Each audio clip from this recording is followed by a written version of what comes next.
gentlemen, in just a few minutes, you'll be boarding the American Freedom Train and taking part in a unique bicentennial celebration, a once-in-a-lifetime experience. Johnny Cash and I share the honor of being honorary life members of the Brotherhood of Locomotive Engineers.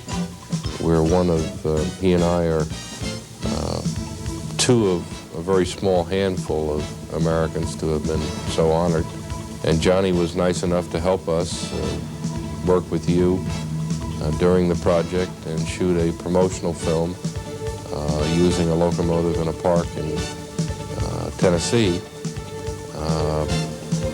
And that promotional that he did for us there under your directorship was shown throughout America and had a very positive impact and helped us greatly in the success of the entire project.